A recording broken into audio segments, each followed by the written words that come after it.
Boa noite, que bom estar aqui com vocês, na casa de Deus e também na sua casa, para estudarmos juntos a palavra de Deus. Nessa noite estamos reservando esses momentos, essas horas, para estudarmos os eventos finais. Estamos vivendo momentos solenes na história da humanidade, e esses momentos têm levado a igreja e a sociedade, de forma geral também, à busca do entendimento sobre o que está acontecendo. E há um despertamento para o estudo das profecias, e esta vigília é uma resposta a esta necessidade, e também se refere ao nosso próprio desejo e à nossa necessidade de buscarmos a Deus. Neste momento, em nosso país e em muitas partes do mundo, milhares de pessoas estão infectadas com um vírus mortal e silencioso, que tem alastrado-se, levando medo às famílias e às pessoas. Como eu disse, em nosso país há muitas pessoas que se encontram infectadas, hospitalizadas, e há muitas famílias que estão enlutadas nesse momento. Eu quero me unir à oração feita aqui pelo pastor Robson, e quero, antes de começar a pregar, também orar por pessoas que se encontram neste momento infectadas com esse vírus, e em especial por aqueles que estão contagiados, estão hospitalizados, melhor dizendo. Especificamente quero mencionar uma pessoa muito querida por mim e por minha família, a senhora Maria Helena. Ela mora em Vitória, no Espírito Santo, ela se encontra internada no hospital. E ontem, ela está na UTI, ontem nós tivemos uma notícia que nos deixou bastante preocupados, de que ela precisaria ser entubada. E nós entramos em um pleito de oração muito grande, e os médicos disseram que ela teve uma evolução surpreendente de ontem para hoje, o que impediu que ela tivesse que ser entubada. Mesmo assim, seu estado inspira muitos cuidados. Então, eu gostaria de convidar você a se unir comigo nesse momento para orar por todas as pessoas que se encontram infectadas com esse vírus e que estão hospitalizadas em UTIs, em especial pela Maria Helena, a dona Leninha, a vovó Leninha, como a gente conhece ela lá em Vitória. Então eu quero convidar você a fechar seus olhos nesse momento onde você está. E nós vamos fazer uma oração específica por todas essas pessoas, em especial pela senhora Maria Helena. Nosso Deus e nosso Pai, mais uma vez nós clamamos a Ti pela Tua misericórdia. O mundo está com medo, porque há um inimigo oculto, silencioso, que está avançando para dentro das casas das pessoas, das famílias, e está tirando a nossa paz, a nossa saúde. Ó Deus, tenha misericórdia e coloque a Tua mão. Tu és o médico dos médicos, Tu tens a vacina, Tu tens a cura. Foi o Senhor que soprou o fôlego de vida nas narinas de Adão, que invadiu seus pulmões e fez o Teu filho respirar. Hoje, Senhor, centenas de pessoas, centenas de milhares de pessoas estão com dificuldades respiratórias. Ó Deus bendito, sopra o Teu fôlego de vida sobre essas pessoas. Purifica os pulmões infectados. Em especial, eu coloco em Tuas mãos a querida vovó Leninha. Visita a vovó Leninha agora no hospital. Ó Deus, traz a cura sobre ela. Não só sobre ela, mas sobre todos aqueles que se encontram hospitalizados e que são seus filhos e que clamam e que creem no Teu poder, no poder do Senhor como médico dos médicos. Agora também, ao abrirmos a Tua palavra, suplicamos que fales uma vez mais poderosamente ao nosso coração. Em nome de Jesus. Amém. O tema que eu estou responsável por falar é sacudidura.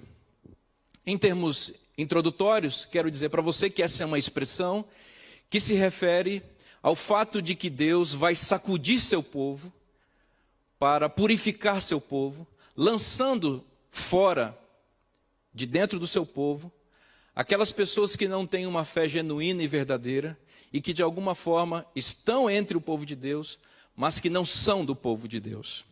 A sacudidura é uma expressão que vem da imagem, ou é uma figura de linguagem que vem da ideia agrícola, da cultura agrícola. Quando o agricultor coloca o grão na peneira e juntamente com o grão, a palha e a coisas que são vãs ou são vis e que não podem ser utilizadas. Então o agricultor sacode a peneira para que aquilo que não é grão não permaneça. E a partir dessa imagem, dessa figura de linguagem, nós temos o conceito da sacudidura, que é o ato de Deus retirar a palha do meio de seu povo. O livro Eventos Finais lista pelo menos 6 motivos que causam a sacudidura no povo de Deus. 6 instrumentos que Deus permite e usa para que seu povo seja sacudido, de modo que fique apenas aquilo que é puro, aquilo que ele poderá usar com poder no contexto dos eventos finais. Os 6 motivos são, primeiro, a perseguição. A perseguição contra o povo de Deus faz com que muitas pessoas que não são genuinamente cristãs sejam retiradas de dentro do povo de Deus. O segundo motivo, a superficialidade na fé. Cristãos que têm uma fé que não é fundamentada nas Escrituras e que não têm profundidade no conhecimento da palavra de Deus e nem vivem os princípios da verdade, essas pessoas também serão sacudidas para fora do povo de Deus. O terceiro motivo são as críticas injustas. O povo de Deus, ao longo da história, vem sofrendo críticas injustas e mentirosas, e muitas pessoas que não conhecem com profundidade a fé e a doutrina, ao perceber essas críticas avançarem contra o povo de Deus, se sentem envergonhadas, se sentem frustradas e acabam abandonando a fé, deixando na igreja apenas aqueles que conhecem profundamente a doutrina e a fé e que vivem essa doutrina. Um quarto motivo, apresentado pelo livro Eventos Finais, são as falsas doutrinas. Então, heresias, interpretações errôneas das Escrituras, às vezes, invadem ou ameaçam o povo de Deus, e algumas pessoas que não conhecem a palavra de Deus, quando veem essas falsas doutrinas, alguns se associam a elas, e depois percebem o mal que fizeram e acabam se frustrando também e abandonando a igreja de Deus. Falsas doutrinas são um dos motivos que faz com que as pessoas abandonem a igreja de Deus, permitindo que a igreja de Deus fique mais unificada e purificada. Um quinto motivo, a rejeição ao dom profético. A não assimilação e a não crença no dom profético, no espírito de profecia, faz com que muitos abandonem o barco. E o sexto motivo, não necessariamente nesta ordem, aparece lá no livro. Um sexto motivo, e nele quero me deter nesta noite, para que haja a sacudidura entre nós, é uma reação ao testemunho positivo à igreja de Laodiceia, que se encontra registrado no livro de Apocalipse, capítulo 3. Como este motivo é um dos mais centrais e um dos mais importantes, é nele que nós vamos nos concentrar. Nesta noite eu convido você a abrir a palavra de Deus em Apocalipse, capítulo 3, e ler comigo o que se encontra a partir do versículo 14. Apocalipse 3, 14 em diante diz: Ao anjo da igreja em Laodiceia escreve: Estas coisas diz o Amém, a testemunha fiel e verdadeira, o princípio da criação de Deus. Conheço as tuas obras, que nem és frio nem quente. Quem dera fosses frio ou quente.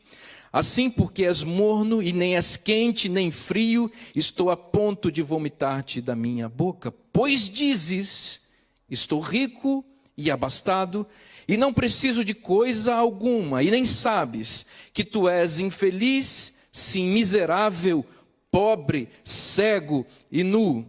Aconselho-te que de mim compres ouro refinado pelo fogo para te enriqueceres, vestiduras brancas para te vestires, a fim de que não seja manifesta a vergonha da tua nudez, e colírio para ungires os olhos, a fim de que vejas.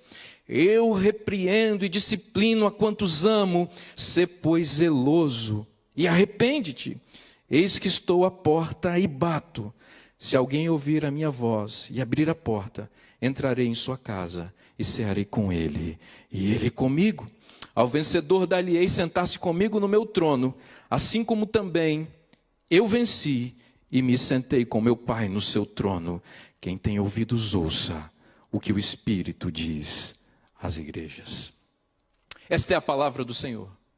É este texto, segundo o livro Eventos Finais, o causador primordial da sacudidura, que vai limpar o povo de Deus da palha e vai permitir que haja um povo remanescente, fiel e puro, que poderá receber a chuva serôdia e com poder proclamará a última mensagem de advertência à terra. A sacudidura é um processo e é um evento ao mesmo tempo. É um processo porque ela já começou e ela vem acontecendo ao longo dos anos à medida que essas causas que mencionei aqui no início, elas vão ocorrendo. Mas ela também é um evento porque a sacudidura, ela vai encontrar seu ponto culminante, o seu auge, quando surgir o decreto dominical. Esta lei que violará a consciência das pessoas e que imporá uma religião ou uma postura religiosa, fará com que alguns professos cristãos, temendo por sua própria vida e temendo por sua subsistência, renunciem à fé, abandonem a igreja e se associem às fileiras da besta ou das bestas e do dragão. Porém, o povo remanescente de Deus, fincado na doutrina e na fé, cheio do Espírito Santo, fortalecido pela esperança nas profecias e na palavra de Deus, permanece fiel e se mantém de pé quando o mundo se ajoelhar diante da imagem da besta. Portanto, a sacudidura é um processo, porque está acontecendo ao longo dos anos, e é um evento, porque vai encontrar seu ponto culminante quando ocorrer o decreto dominical. Este texto de Apocalipse 3, ele, como eu disse, é um dos principais motivos para causar a sacudidura, e eu quero meditar com vocês em alguns pontos dele. Veja o que diz o versículo 14, aliás, o versículo 14 mesmo, quando Jesus, que é o autor dessa carta, o autor dessa mensagem, ele se identifica, ele diz: eu sou o Amém, a testemunha fiel e verdadeira, o princípio da criação de Deus. Com essas expressões, Jesus assume seu papel de verdadeiro, assume seu papel de onisciente, assume seu papel de palavra poderosa que gera vida. Jesus assume seu papel de conhecimento profundo a respeito da nossa vida e da nossa condição. Quando ele diz, eu sou o Amém, ele diz, a minha palavra deve ser confirmada. Quando ele diz, eu sou a testemunha fiel e verdadeira, ele está dizendo, eu vi coisas, eu vejo coisas e pronuncio um testemunho que é verdade, que é verdadeiro e que deve ser digno de confiança. E você deveria ouvir. Quando ele diz, eu sou o princípio da criação de Deus, ele está se referindo ao princípio fundador da vida ou da existência no universo. Todas as coisas vieram à existência pelo intercurso da palavra poderosa de Jesus Cristo. A palavra de Jesus invadiu o caos desse mundo e gerou vida aqui. Diz o Gênesis, e disse Deus, haja luz. E houve luz, porque quando Deus fala, o que não existe vem à existência.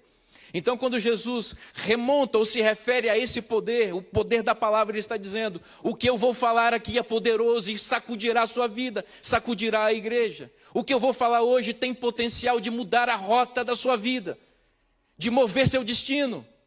Se você prestar atenção no que esse texto tem a dizer, porque esse texto foi escrito e pronunciado pela palavra poderosa de Deus, o princípio da criação.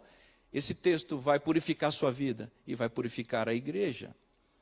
É assim que Jesus se apresenta com a carta que muda os rumos da igreja. Ele diz no versículo 15, conheço as tuas obras. Jesus sabe quem é você. Ele sabe não só o que você faz, mas o que você é. Ele conhece os motivos mais profundos do seu coração. Ele não faz uma análise superficial sobre você, baseado na epiderme, nas aparências, naquilo que você revela nos seus relacionamentos sociais. Jesus conhece você por dentro. Por isso ele tem poder.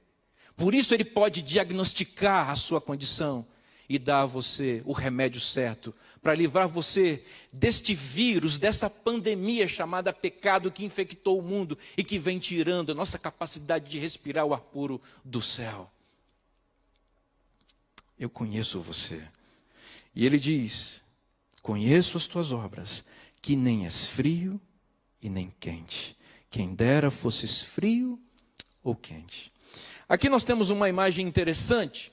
Quem dera fosses frio ou quente. Esta imagem aqui, ela é retirada do contexto geográfico da cidade de Laodiceia. Laodiceia era uma cidade rica, poderosa, porém ela tinha um problema estrutural básico. Laodiceia foi construída num local que não havia fonte de águas. Os ricos e poderosos laodiceanos, então, propuseram uma estratégia para abastecimento de água na cidade. Havia duas cidades próximas, Hierápolis e Colossos.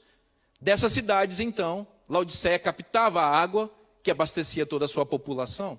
Então, eles produziram sofisticados sistemas de dutos que colhiam as águas nas duas cidades vizinhas, de modo que a água pudesse chegar até a cidade de Laodiceia. Porém, havia um problema.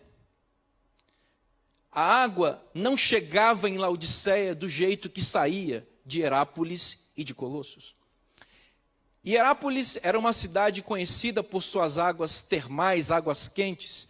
E naquele contexto, as águas quentes de Hierápolis eram consideradas águas que curavam, águas terapêuticas.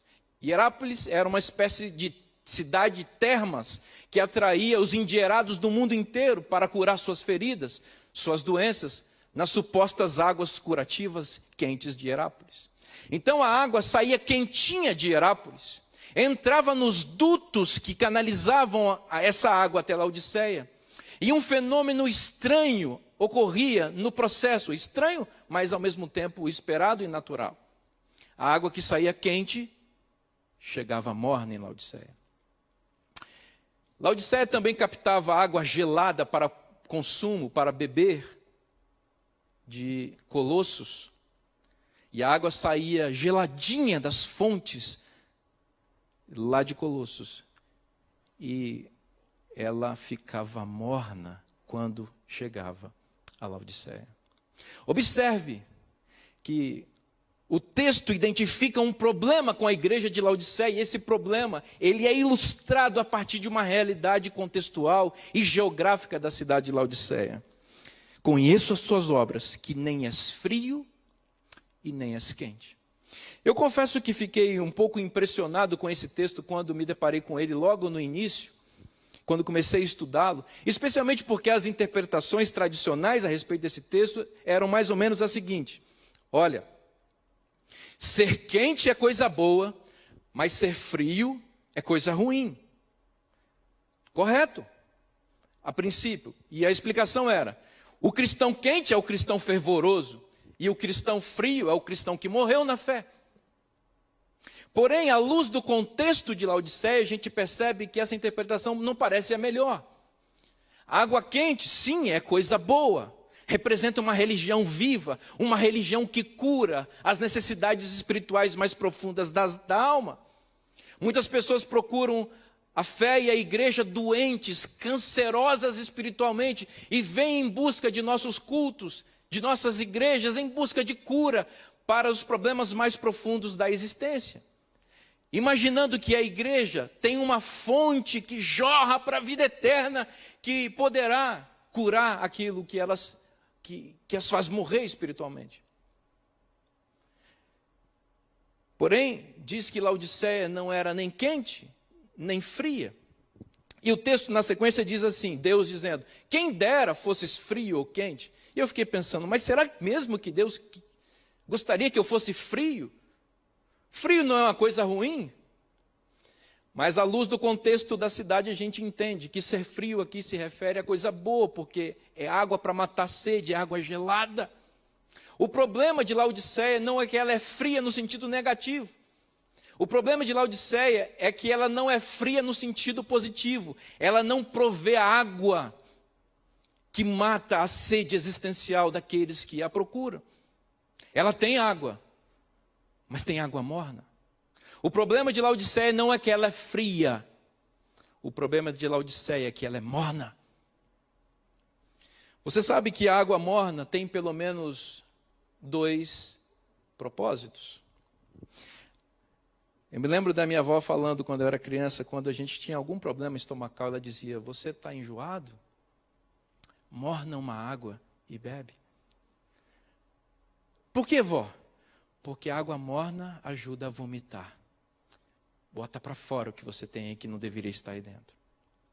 Segundo motivo, ou segundo propósito de uma água morna, é relaxar. Coisa boa é você chegar em casa depois de um dia de trabalho, cansado, e poder ligar o chuveiro na água morna e relaxar. Água morna, portanto, ajuda a vomitar, conforme a indicação da minha avózinha, e ajuda a relaxar. Veja que é exatamente isso que o texto parece indicar que está acontecendo com Laodiceia. Laodiceia tem água espiritual para oferecer às pessoas, mas não é água quente que cura as enfermidades espirituais daqueles que a procuram, nem água fria que mata a sede espiritual das pessoas, mas é uma água morna que causa náuseas em Deus, e é uma água morna que faz as pessoas relaxarem em sua condição pecaminosa. As pessoas nos procuram querendo salvação, e o que nós oferecemos para elas é um cristianismo muitas vezes mais ou menos. Nós viralizamos uma religião que não se aprofunda nos recônditos mais amplos da alma, e nós vamos criando uma sensação de que nós podemos ser cristãos médios, quando a expectativa e o desejo de Deus é que nós sejamos cristãos profundos, tanto em conhecimento da palavra de Deus, quanto em vivência desses ensinos. As pessoas vêm cancerosas espirituais aqui, e nós oferecemos água morna para elas, dizemos: relaxa, fica tranquila, curte o louvor. Não precisa ser tão radical assim, calma. É todo mundo assim mesmo, é todo mundo pecador, e somos todos pecadores, é verdade. Mas minimizamos o poder da influência do Espírito Santo que avança sobre nossa vida, sob nossa permissão, para retirar as impurezas do pecado e nos purificar dele, limpar nossa vida, para limpar também a igreja.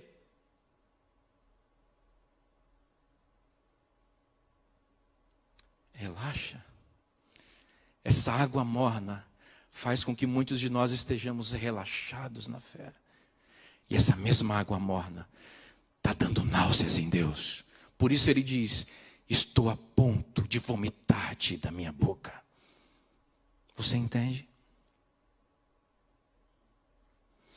O texto segue dizendo: assim, porque és morno, e nem és quente, nem frio, estou a ponto de vomitar-te da minha boca. Em que consiste a mornidão laodiceana? O texto explica no versículo seguinte, 17: pois dizes, estou rico e abastado, e não preciso de coisa alguma, e nem sabes que tu és infeliz, sim, miserável, pobre, cego e nu. Eu quero destacar a expressão, pois dizes. Veja, Jesus está diagnosticando o problema da igreja, o meu problema, o seu problema. Você é morno. E o que é ser morno? Ele explica. Ser morno é dizer uma coisa e ser outra. Ser morno é professar algo que não encontra sentido na realidade do que você é de fato. Observe de novo o texto com atenção, versículo 17. Por que você é morno?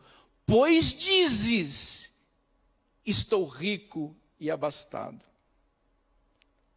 Coisa feia é alguém dizer que é uma coisa que não é, ostentar uma posição que não tem. Coisa feia é alguém teatralizar no palco da vida e da fé. É aparentar ser o que não é. Esta é a mornidão que enoja Deus e que relaxa as pessoas na sua condição pecaminosa. É quando nós dissemos que somos o que não somos. Observem que esse é um retrato lamentavelmente fidedigno da nossa condição. Deus levantou esse movimento para ser um mensageiro profético para a humanidade. O Espírito Santo esteve guiando os pioneiros dessa denominação em tudo que fizeram.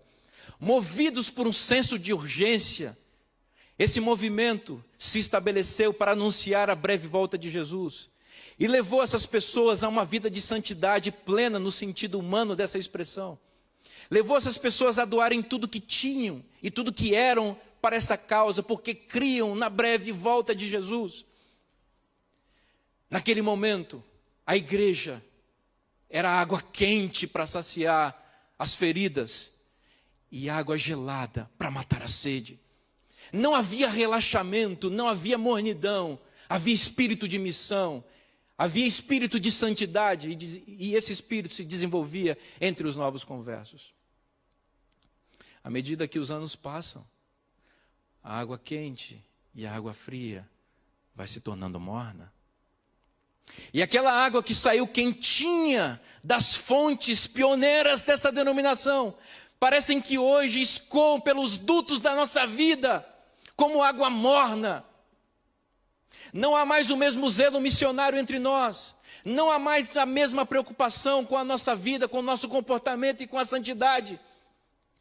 Parece que nem mesmo uma pandemia avassaladora como essa tem capacidade de despertar alguns do sono que estão dormindo.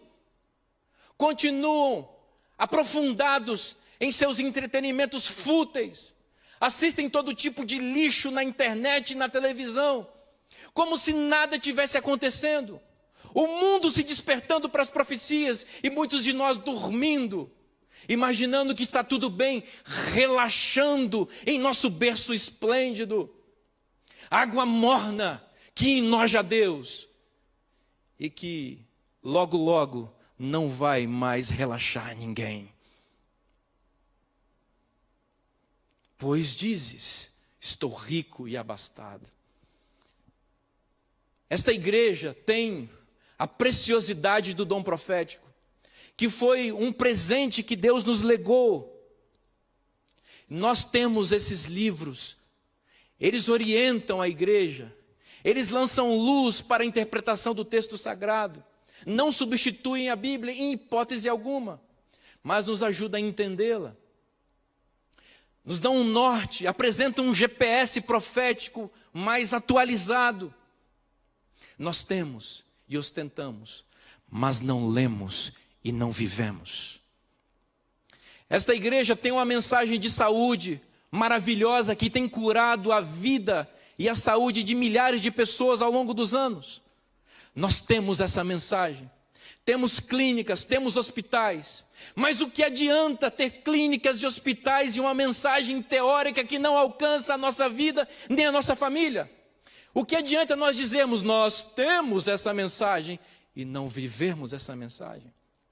Essa igreja tem um profundo conhecimento na área educacional. Livros maravilhosos foram escritos e ainda são escritos. Essa igreja tem uma rede escolar mundial que tem abençoado milhares de pessoas e milhares de famílias. Mas o que adianta essa igreja ter isso e eu não aplicar esses princípios de educação na minha vida e na minha família? Não adianta eu ostentar, nós temos, se eu não vivo. Esta igreja tem emissoras de televisão que pregam o evangelho eterno 24 horas por dia, casas publicadoras que imprimem mensagens de esperança que alcançam os milhares. Livros missionários são distribuídos aos milhões, anos após ano. O que adianta termos uma emissora que prega o evangelho 24 horas por dia e casas publicadoras que imprimem esperança para milhões de pessoas, se eu mesmo não sou atingido por essa mensagem e não sou também um mensageiro desta mensagem? Isso é dizer que é e não ser. Isso é ostentar uma coisa que nós não temos condição de praticar. Isso é contradição, isso é incoerência, isso é enojante para Deus.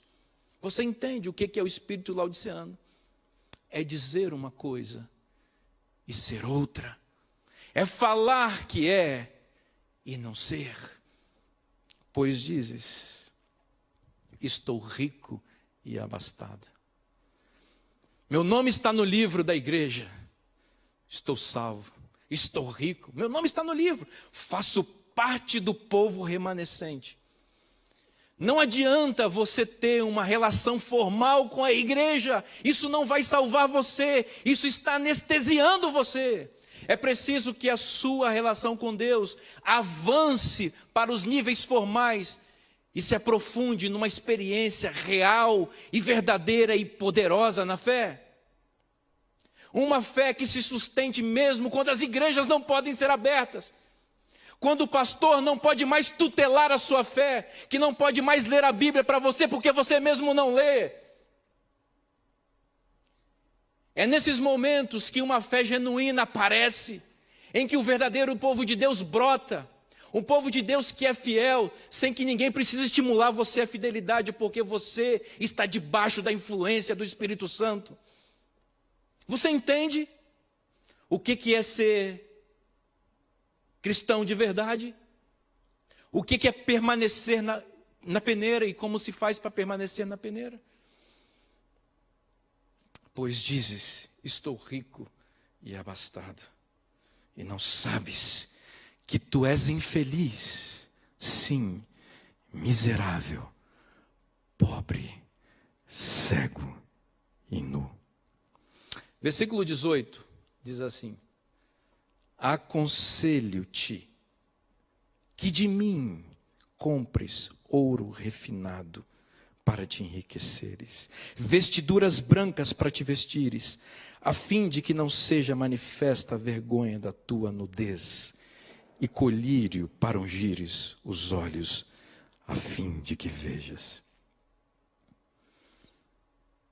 Aconselho-te que compres ouro refinado. Comprar com quê? Com que dinheiro espiritual você vai comprar? Você vai comprar com o dinheiro espiritual que foi depositado na sua conta por meio do sacrifício expiatório de Jesus Cristo na cruz do Calvário e que está sendo aplicado hoje para você no santuário celestial, no Santíssimo do Templo. É com essa moeda que você compra aquilo que te salva. Logo, é uma moeda que lhe foi dada gratuitamente, que está à sua disposição. E você pode acessá-la pela fé.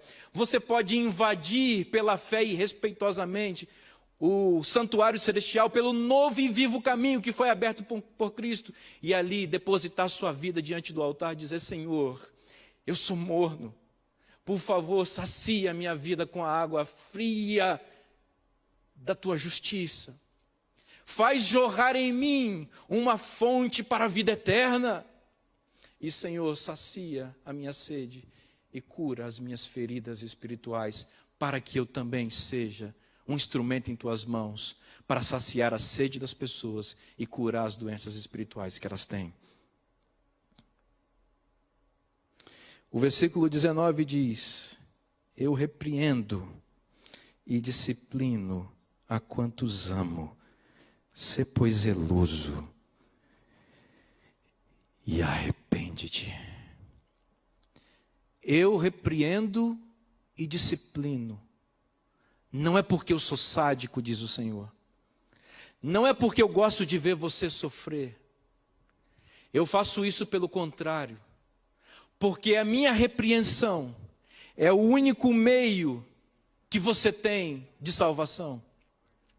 Eu repreendo e disciplino você porque eu amo você. Eu vejo um pai amoroso compartilhando um recado de salvação para filhos rebeldes. Eu amo você. Eu quero salvar você. Eu morri por você. E eu não posso permitir que você continue nessa situação. Muda de vida. Ele diz: sê, pois, zeloso e arrepende-te. Arrependimento, meu querido amigo, minha querida amiga, é a palavra que resume a pregação evangélica de Gênesis a Apocalipse.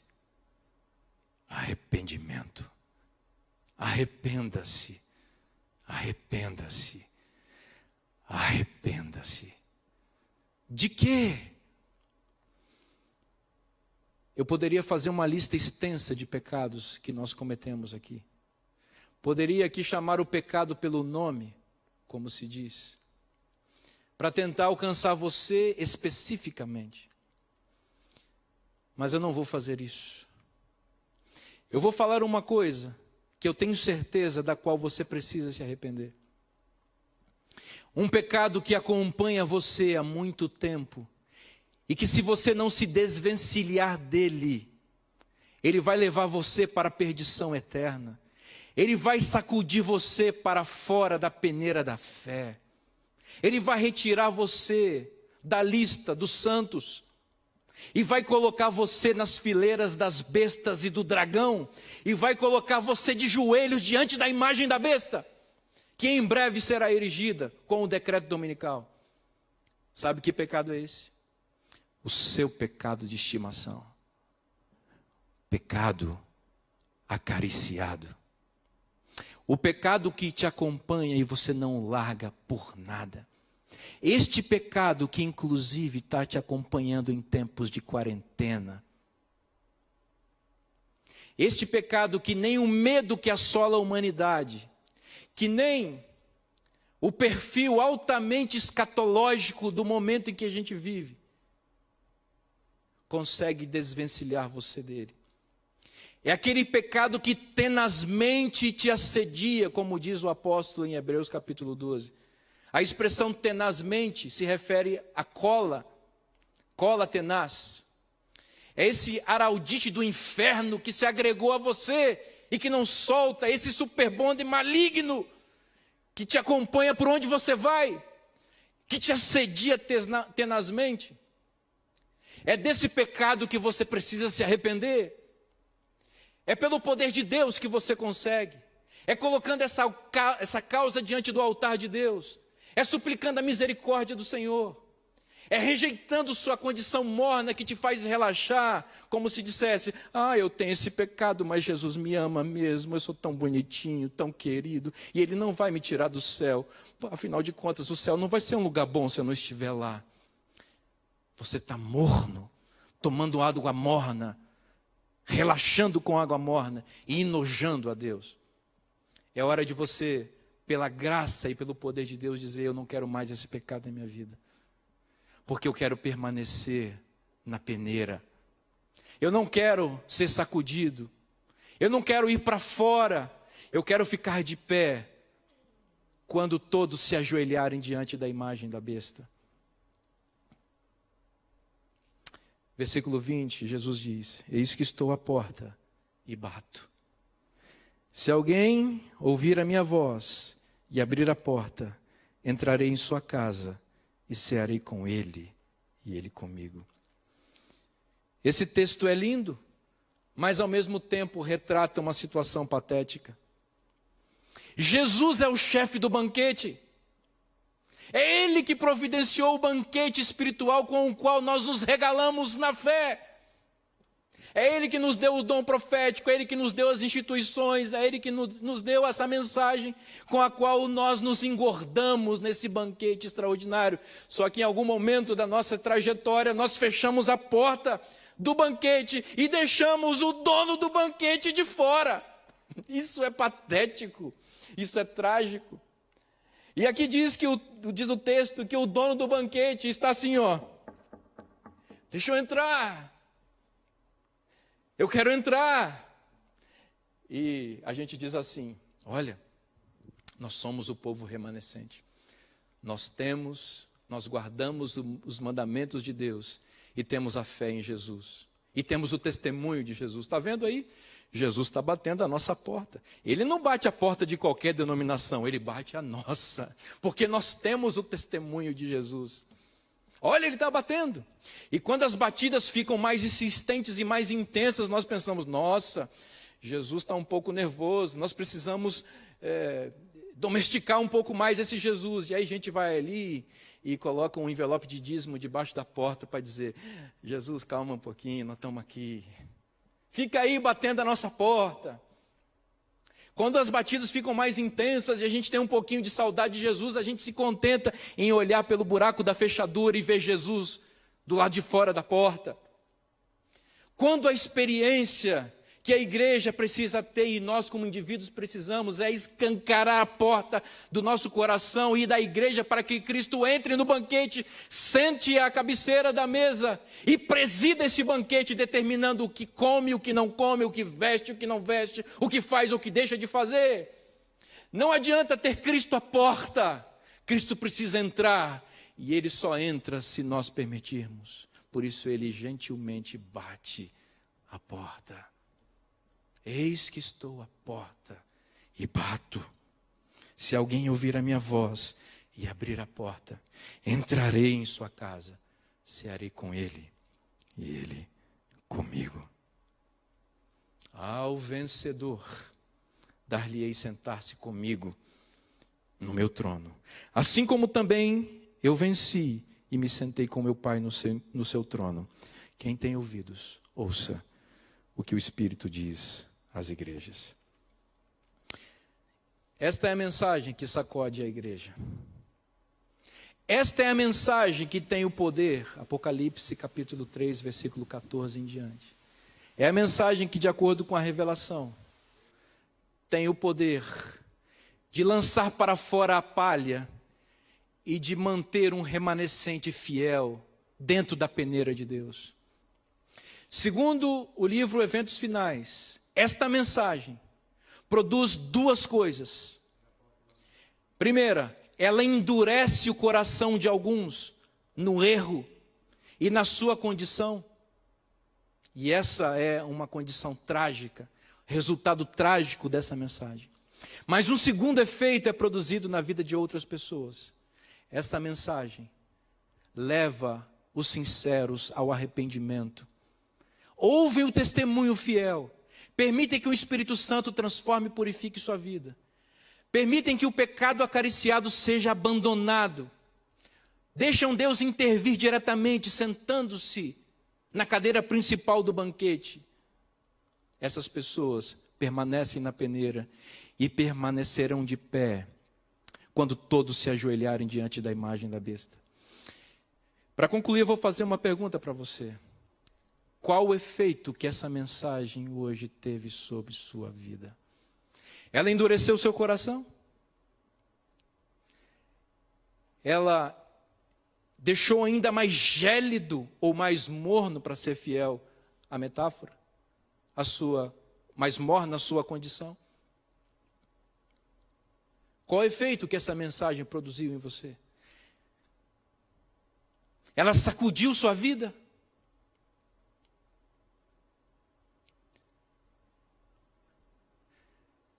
Essa mensagem te deixou mais morno? Ou ela fluiu para dentro de você como água viva que saciou sua sede e começou a sarar suas feridas espirituais? Esse poder está na mensagem, mas está também em sua decisão.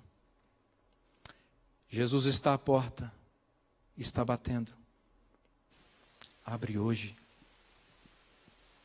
Ouça seu conselho. Permita que Ele dirija e presida a sua vida. Assimile seus valores, os valores do reino de Deus, para que você se torne um vencedor e se sente no trono, como Jesus já se sentou. Esta é uma mensagem do Espírito Santo para você. Se você tem ouvido, ouça e permita que esta mensagem transforme sua vida e que não tire você de dentro do povo remanescente de Deus. Se você deseja permanecer fiel e não ser sacudido para fora, e ouviu essa mensagem como um antídoto divino para a sua condição espiritual, convido você, onde você está, a fechar seus olhos e levar um clamor ao nosso Deus. Nosso Deus e nosso Pai, nós ouvimos o Teu conselho nesta noite. Ele é duro, Ele é severo, Ele arregimenta as profundezas da nossa alma. Porque Ele invade a nossa existência e desnuda quem nós somos, porque Tu nos conheces. Conhece as nossas obras, os nossos motivos, sabes das nossas contradições, pois dizemos que somos o que não somos, ostentamos uma condição que não merecemos. Ó Deus bendito, nos perdoa por isso. Sacia nossa vida com a água fria, gelada, que sai do Teu trono. E cura as nossas enfermidades espirituais com o bálsamo de Gileade, água quente que cura e transforma. Não queremos ficar relaxados numa condição pecaminosa ou na condição pecaminosa que estamos. Queremos transformação, porque não queremos ser sacudidos, queremos permanecer ao Teu lado. Quando o mundo se ajoelhar diante da imagem da besta, nós ficaremos de pé, fiéis à Tua palavra. Nós te pedimos essas bênçãos, em nome de Jesus. Amém.